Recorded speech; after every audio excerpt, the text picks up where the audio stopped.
Would you please be upstanding for the arrival of Her Excellency, Professor the Honourable Margaret Gardner, Governor of Victoria.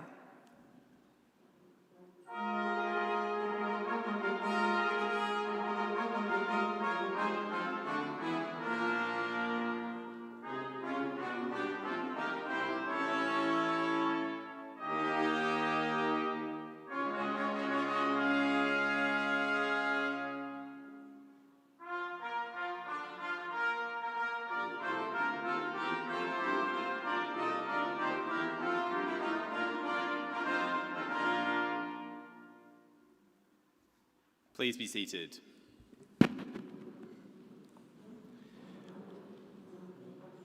I would like to acknowledge the traditional owners of the lands on which Government House stands, the Wurundjeri and Bunurong people of the Eastern Kulin Nation, and pay my respects to their elders past and present, and to the Aboriginal elders of other communities who may be here today.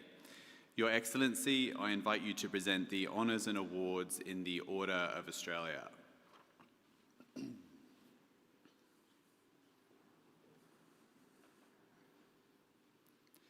To be officers in the General Division, Dr. David Forbes, for distinguished service to mental health research and practice and to the prevention and treatment of post-traumatic stress disorder and to academia.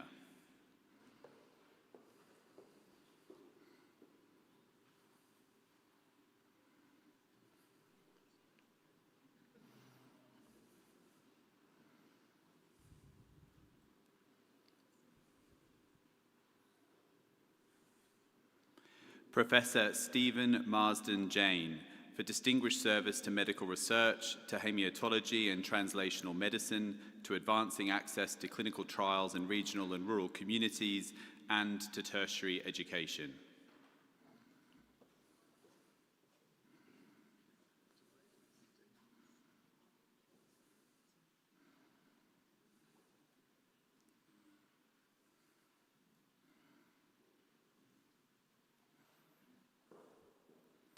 Distinguished Professor Saeed Nahavandi, for distinguished service to tertiary education, to engineering, to robotics and haptics research and innovation, and to defence capability development.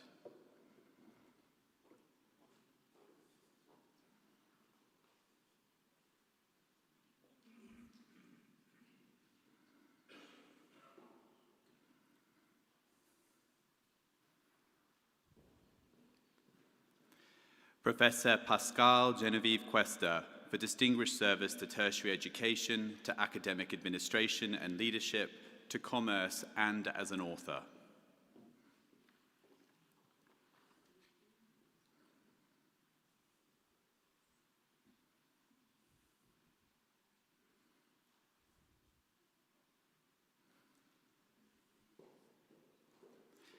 To be members in the General Division, Sylvia Falzon, for significant service to community health, to corporate governance, and to the museums and finance sectors.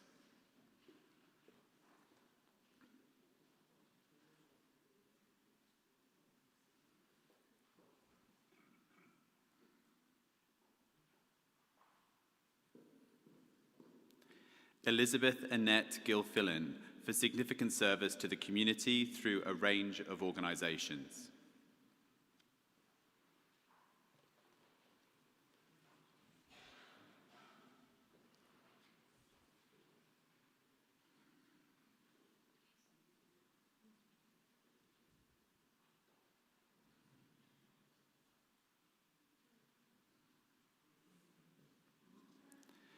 Dorothy Ann Gordon, for significant service to cricket as a player, selector, and administrator.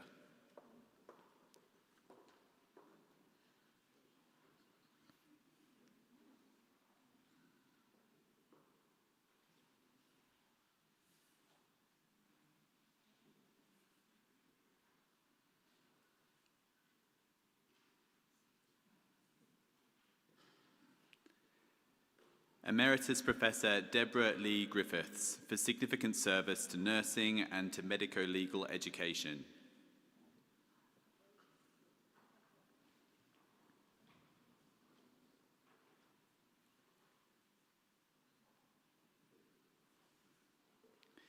The late Professor Peter William Holmes, to be received by his wife, Meredith Fay Holmes, in recognition of his significant service to medicine as a respiratory physician, clinician, and teacher.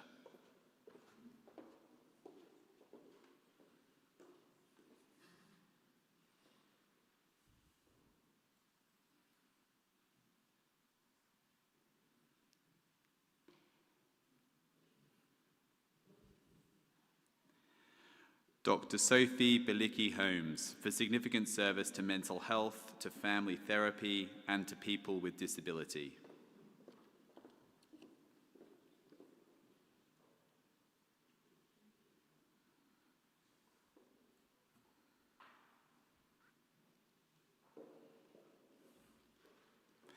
Jeanette Kendall, for significant service to business, to the arts, to the marketing sector, and to the community.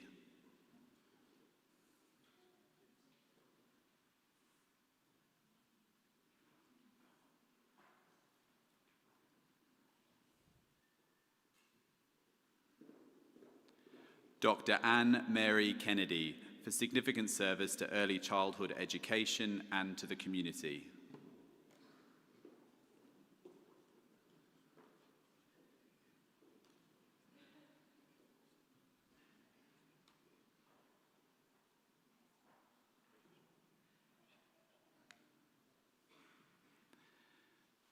Dr. Paul David Kramer, for significant service to the built environment.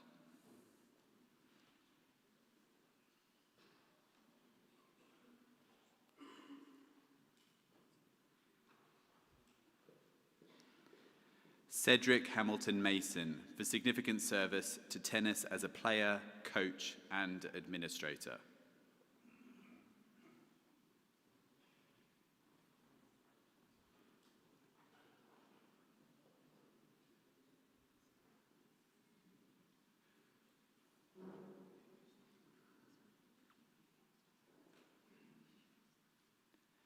Dr. Bruce Allen McGregor, for significant service to conservation and environment in a range of roles.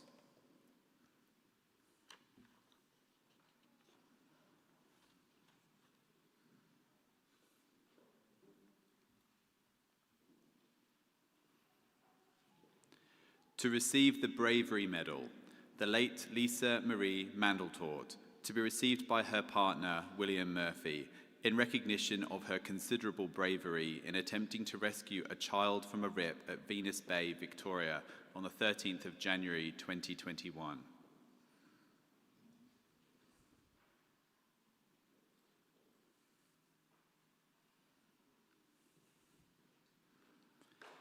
Joshua William Smith, for his considerable bravery in rescuing 2 children who were being attacked in Wingfield, South Australia, on the 15th of August 2022.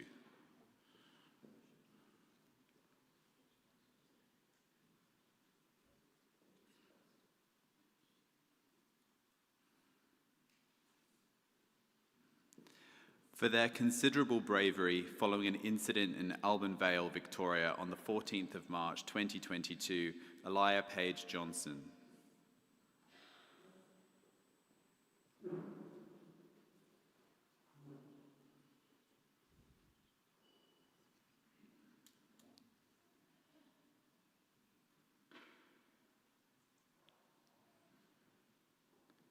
Chantel Sims.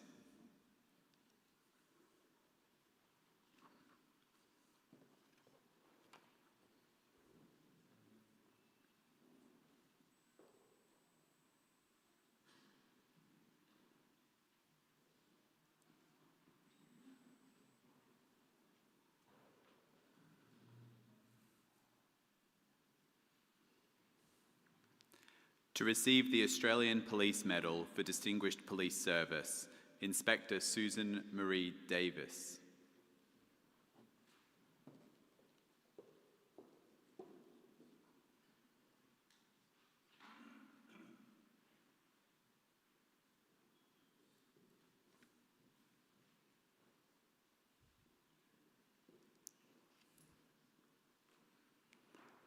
Detective Sergeant Dr. Janelle Catherine Hardiman.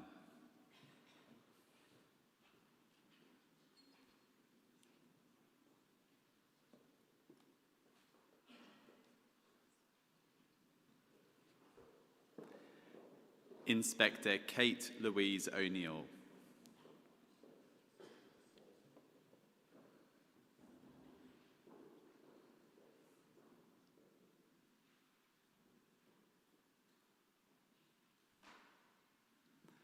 Acting Sergeant Nectarius Paresis.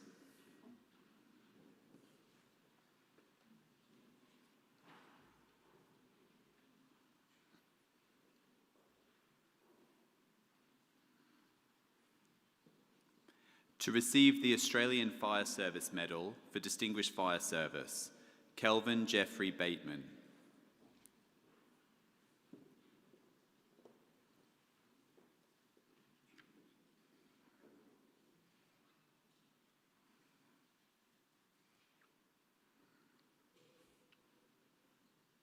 Brendan Francis Blake.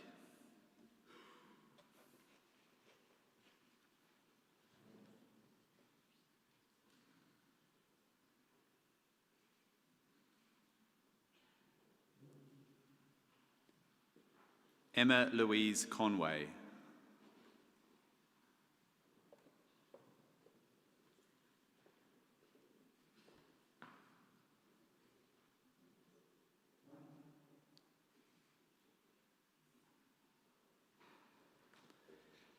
Andrew Garth Johnson.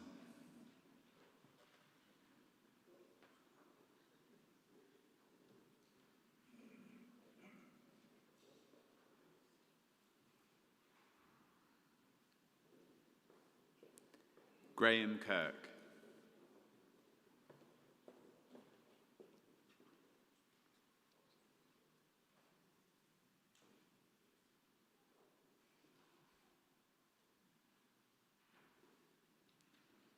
Gavin Charles Parker.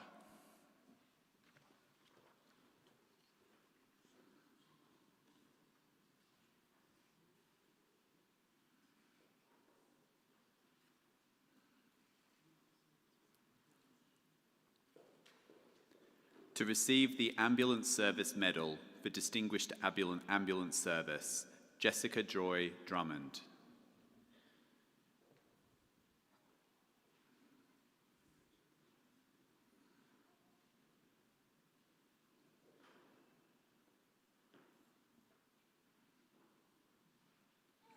Danny Elbaum.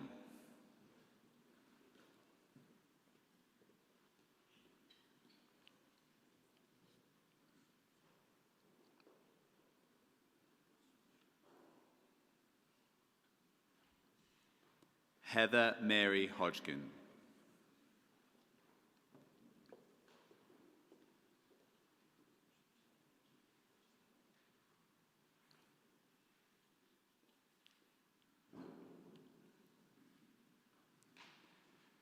To receive the Emergency Services Medal for Distinguished Emergency Service, George Haididis.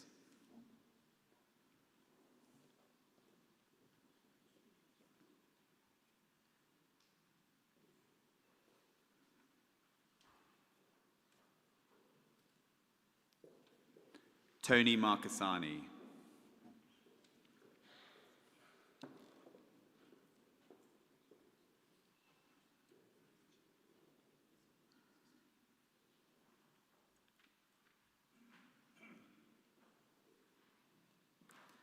Kane Kevin Traylor.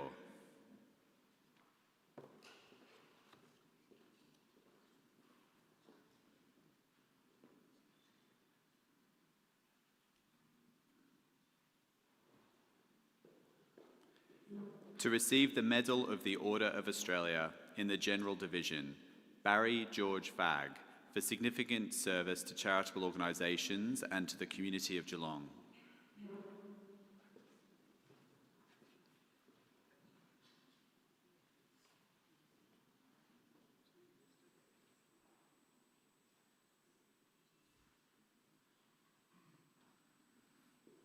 Barry Lee Fitzgerald, for service to the community through a range of charitable organisations.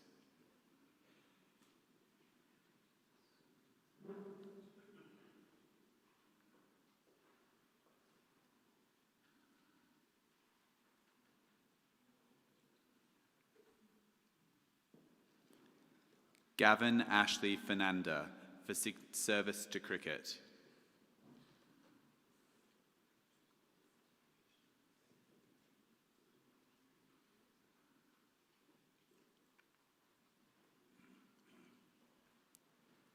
The late David William Foley, to be received by his son, Andrew William Foley, in recognition of his service to sport as an official and as an administrator.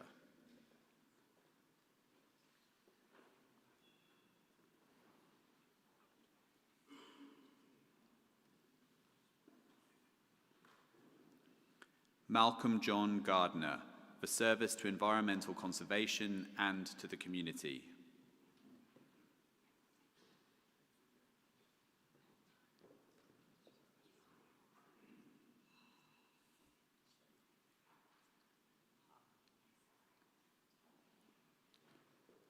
Arthur James German, for service to the community of Cobram.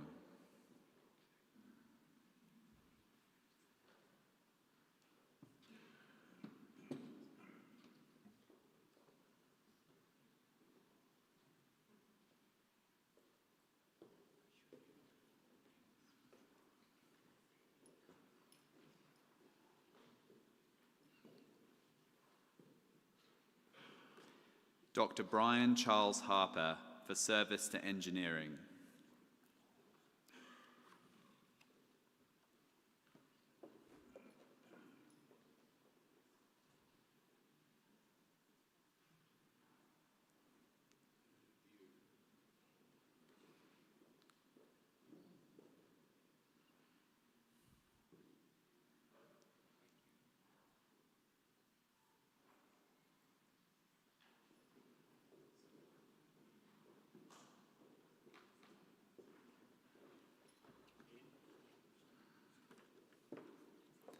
The late David Andrew Hurd, to be received by Natalie Ann Lupton, in recognition of his service to community radio.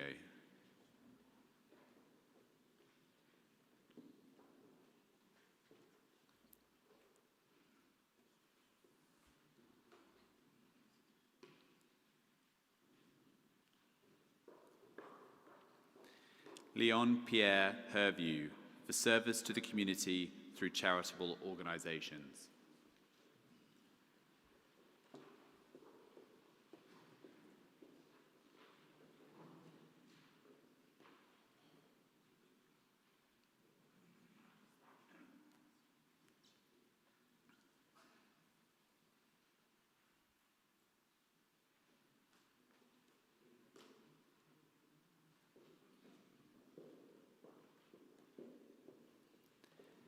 Deborah Margaret Holmes, for service to community social welfare.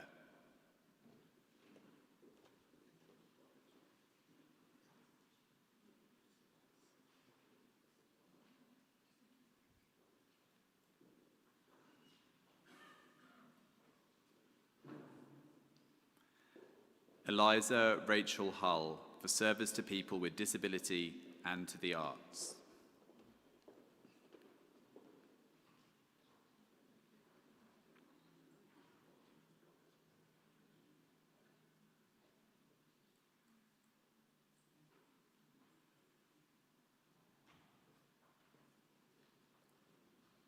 The late Norman Donald Hutton, to be received by his wife, Jodie Hutton, in recognition of his service to the community through charitable organisations.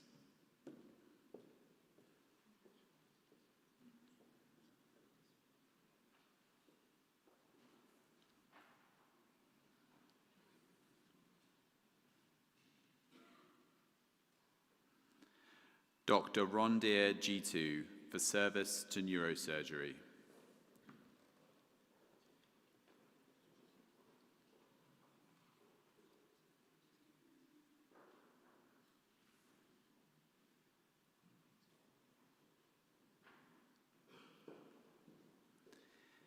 Philip Michael Johnson, for service to the community through a range of roles.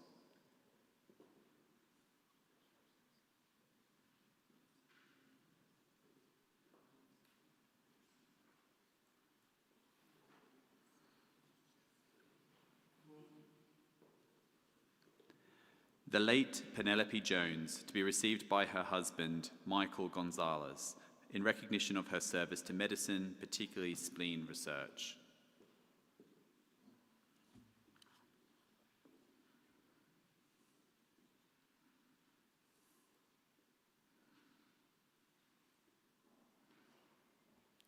Mohammed Kamruzerman, for service to the arts and to the Bengali community of Melbourne.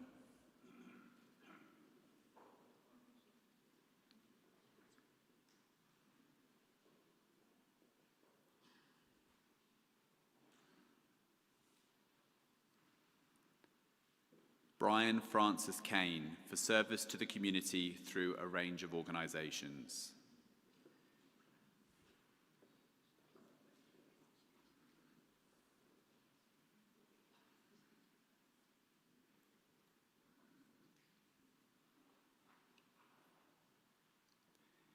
Ian Lindsay Kellett, for service to veterans and to the community through a range of roles.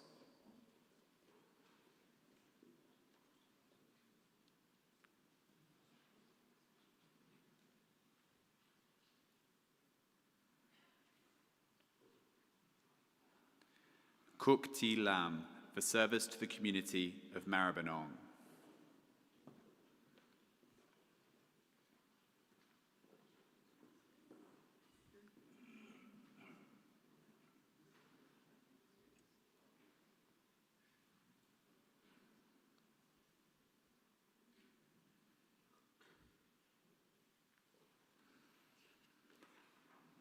Dr. Nancy Diane Lane, for service to tertiary education.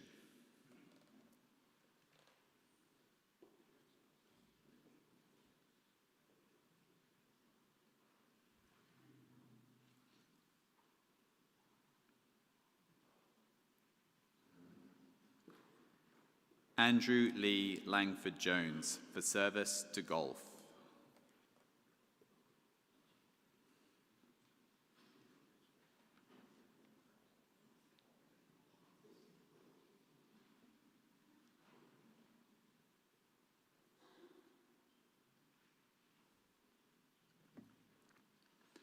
Richard Brian Lavish, for service to athletics as an official and administrator.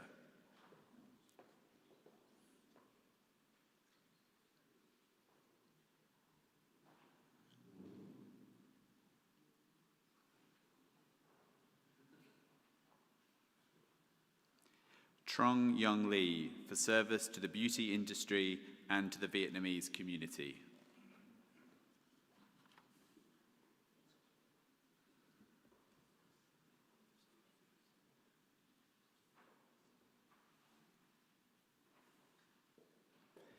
Major Neil Robert Leckie, for service to veterans and to the community through a range of roles.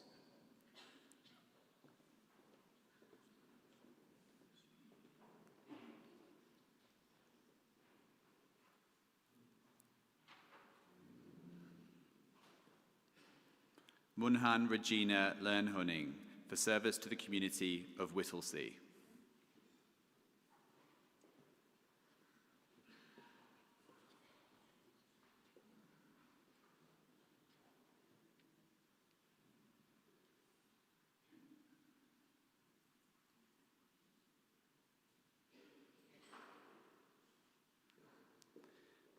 Norman James Lewis, for service to the community through charitable organisations.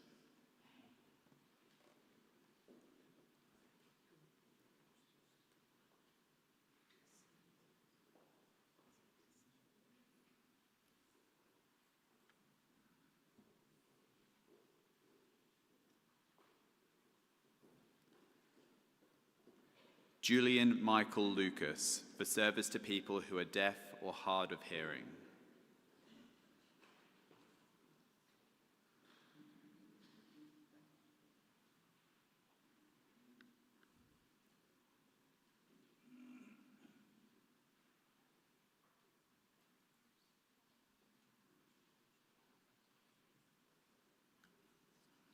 Daniel Bernard Lustig, for service to the community through a range of roles.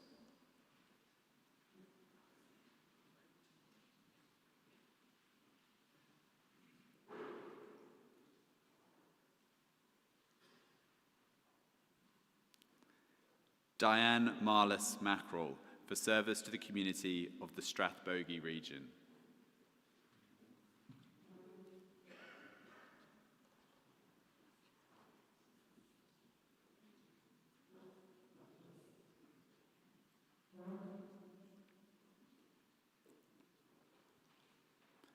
Margaret Elizabeth MacArthur, for service to the community of the Mornington Peninsula.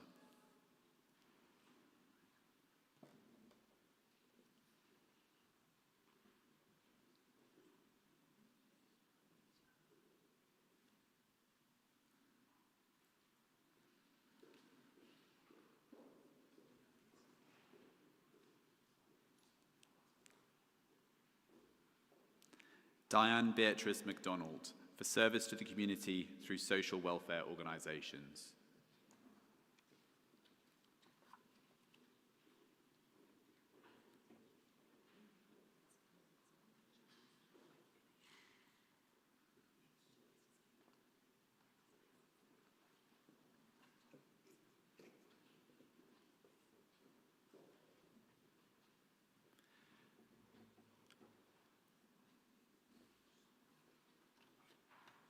George MacDonald, for service to badminton.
Neil MacLeod, for service to the visual arts.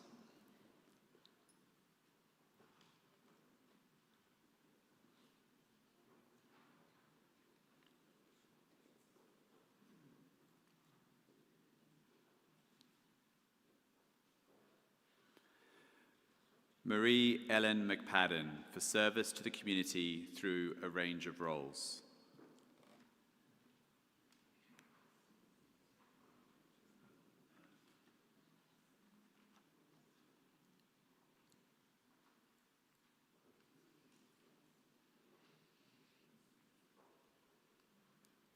To receive the commendation for brave conduct, Stephen John Parker, for his actions in rescuing a man from a burning electric vehicle in Barramunga, Victoria on the 13th of June 2022.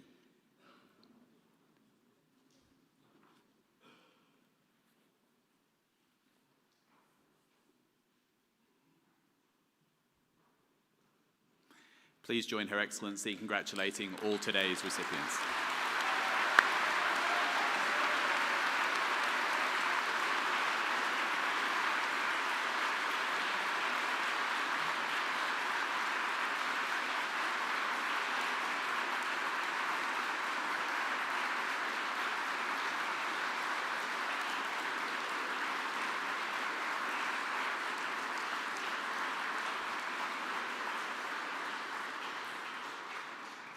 Your Excellency, I now invite you to address us.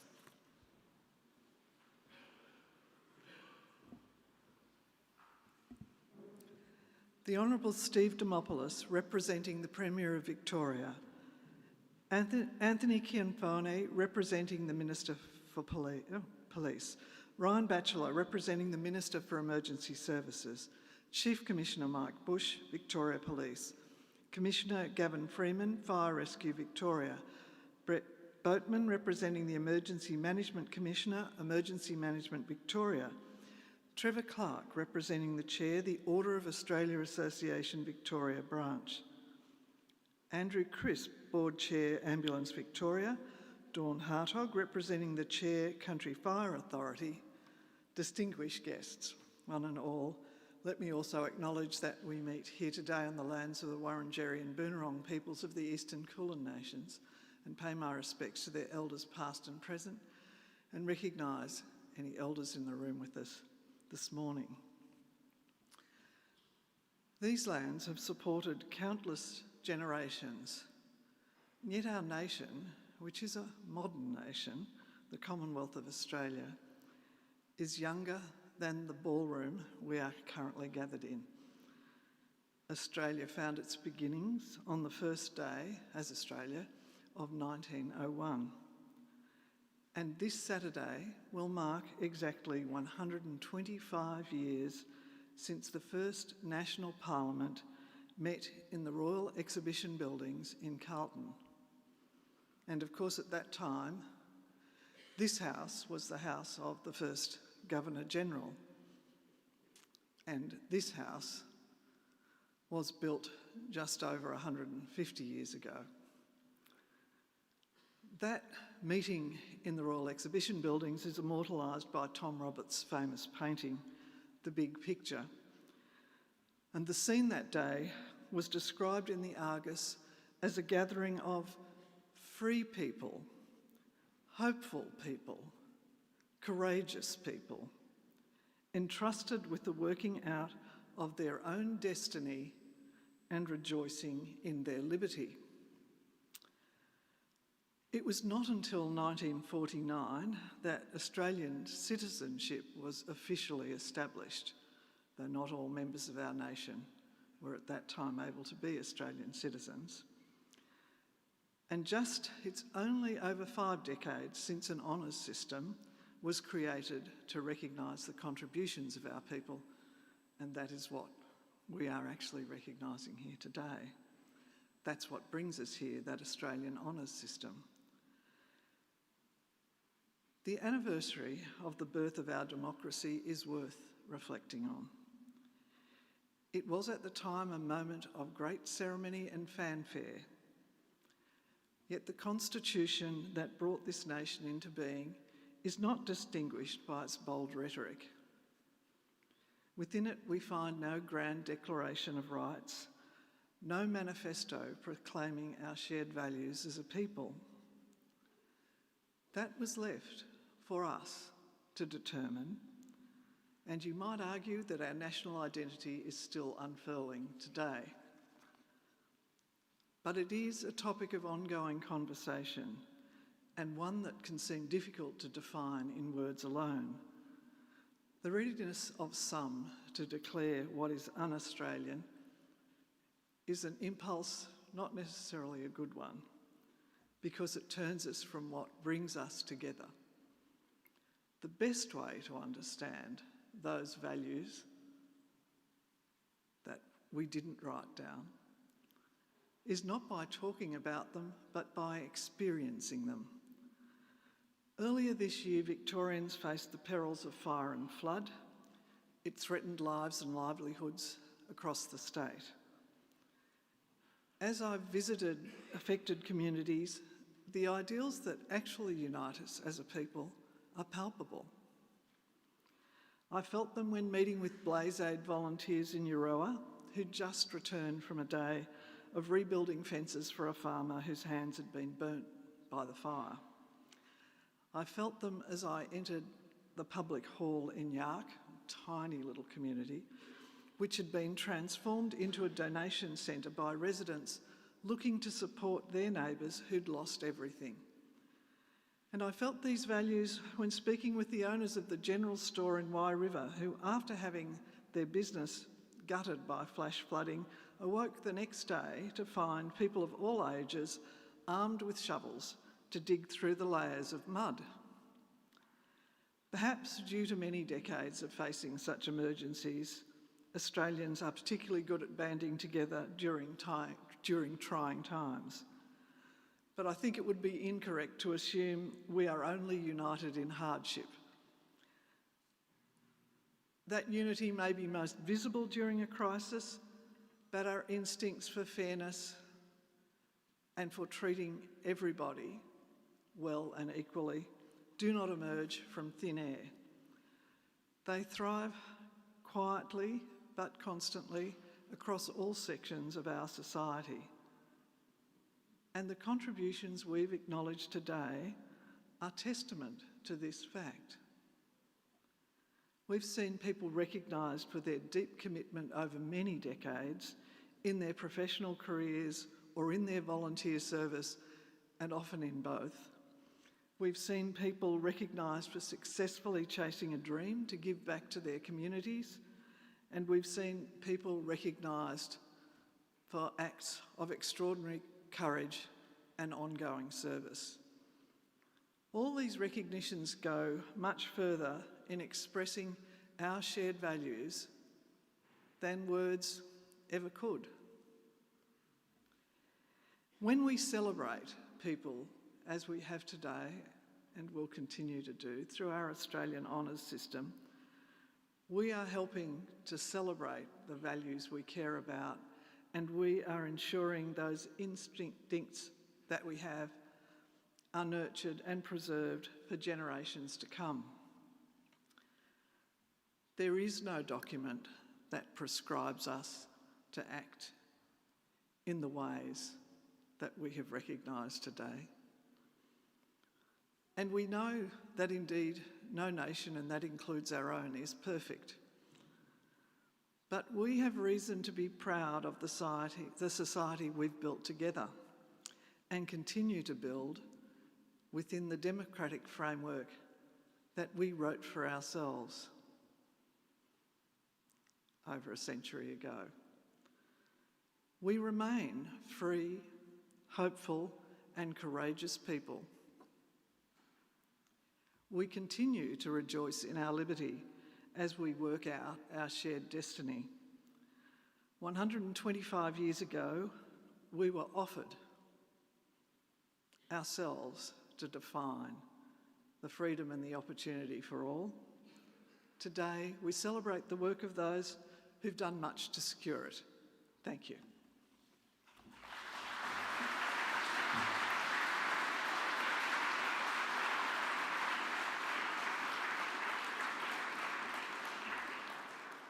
Thank you, Your Excellency. If you are able to do so, would you please stand and sing with us the first verse of the national anthem and remain standing for the departure of the Governor. Thank you.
That concludes official proceedings for today.